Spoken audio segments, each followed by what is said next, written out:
In this video, I'm going to show you how to replace the dome light lens cover on this Ram 1500. Let's get into it.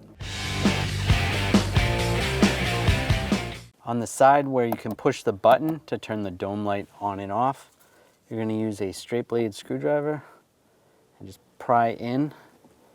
Just pry that side out.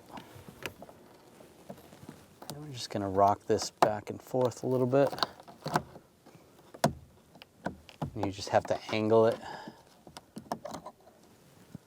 You can see how that needs to slide out, just like that. Take the new cover, just slide it in. And we'll just do the screwdriver again. Just pry it a little bit to the side and push it in. There you go.